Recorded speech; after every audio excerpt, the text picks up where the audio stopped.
తెలంగాణ రాష్ట్ర ప్రభుత్వం ప్రతిష్టాత్మకంగా నిర్వహిస్తున్నటువంటి 99 రోజుల ప్రజాపాలన ప్రగతి ప్రణాళికలో భాగంగా ఆమనగల్ ప్రభుత్వ ఆసుపత్రి ఆవరణలో ఏర్పాటు చేసిన ఉచిత మెగా హెల్త్ క్యాంపును కల్వకుర్తి ఎమ్మెల్యే కసిరెడ్డి నారాయణ రెడ్డి రంగారెడ్డి జిల్లా డిఎంహెచ్ఓ లలితాదేవితో కలిసి ప్రారంభించారు.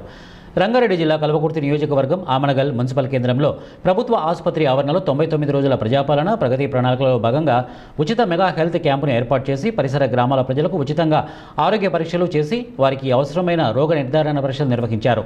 ప్రభుత్వం తరపున ఏర్పాటు చేసినటువంటి ఉచిత ఆరోగ్య శిబిరానికి వందలాదిగా ప్రజలు వచ్చి పరీక్షలు చేయించుకున్నారు. ఈ సందర్భంగా డిఎంహెచ్ఓ లలితాదేవి మాట్లాడుతూ ప్రజాపాలన ప్రగతి ప్రణాళిక కార్యక్రమంలో 79 హాస్టళ్లను తీసుకుని చిన్నపిల్లల నిపుణులైనటువంటి డాక్టర్లచే కళ్లకు సంబంధించిన రక్తహీనత స్త్రీ వ్యాధుల నిపుణులైన స్పెషలిస్టు డాక్టర్లచే పరీక్షించడం జరుగుతోందని, వీటితో పాటు విద్యార్థులలో అకస్మాత్తుగా హార్టుకు సంబంధించినటువంటి ఏదైనా జరిగినప్పుడు సిపిఆర్ ఎలా చేయాలని తెలియజేయడం జరుగుతోందని వారు అన్నారు. టెక్నిక్ కార్డియోపల్మనరీ రిసస్సిటేషన్ ఎవరైనా సడన్ గా కొలాప్స్ అయితే కూడా సిపిఆర్ చేయడం కూడా మన స్టూడెంట్స్ కూడా నేర్పిస్తున్నాం సార్ ఈ ఫేజ్ లో. అలాగే ఈ ఫేజ్ లో ఓల్డ్ ఏజ్ హోమ్స్ మన జిల్లాలో 63 ఓల్డ్ ఏజ్ హోమ్స్ ఉన్నాయి సార్. ఓల్డ్ ఏజ్ హోమ్స్ కూడా మన మెడికల్ ఆఫీసర్ ఆలనా వెహికల్ ద్వారా కూడా ఉంటుంది సార్. ఇది మన భాగము. అలాగే మనం సెకండ్ ఫేజ్ లో NCD program non communicable disease మీద బీపీ షుగర్ మనం ఆన్లైన్ చేయడము, క్యాన్సర్స్ ని కూడా ఐడెంటిఫై చేయడం, బ్రెస్ట్ సర్వైకల్ ఓరల్, అది కూడా సెకండ్ ఫేజ్ లో ఉంటుంది సార్.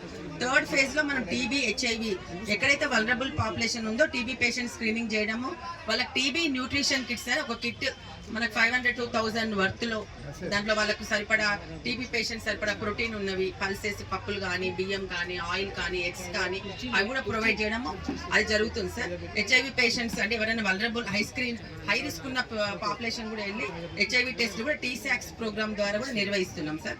ఫోర్త్ ఫేజ్ లో మనం ఏదైతే పిఎస్సీస్ ఉన్నాయి, ఏదైతే సబ్ సెంటర్స్ ఉన్నాయి, ఏదైతే బస్తీ దవాఖానాలు ఉన్నాయో అక్కడ ఎన్క్వాస్ ఫెసిలిటీ ద్వారా మనం ఐపీహెచ్ఎస్.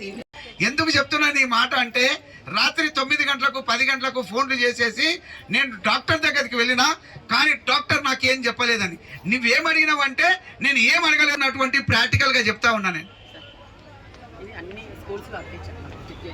నేను స్కూల్స్లలో కూడా ఈ విధంగా మానసిక నిపుణుల ద్వారా ఉచిత కౌన్సిలింగ్ అనేది ప్రభుత్వం తరఫుకెళ్ళి జరుగుతున్నటువంటిది. దీనికి ఖర్చు అయ్యేది లేదు. మానసిక అంటే ఆ డాక్టర్స్ ఎవరైతే ఉంటారో పోతే చాలా ఛార్జ్ చేస్తారు, వాళ్ళు వేలల్లో ఛార్జ్ చేస్తారు. ఇక్కడ మన ప్రభుత్వం నుంచి ఫ్రీగా జరుగుతున్నటువంటిది. అదేవిధంగా ఒక స్కిల్ సెంటర్ కోసడానికి ప్లేస్ చూపించినాం. నిన్న మొన్న ఇవన్నీ చేస్తూ ఉన్నాం. అవి టెండర్ ప్రాసెస్కి వచ్చినాయి. అది కూడా స్టార్ట్ అవుతాయి ఆ వర్క్స్.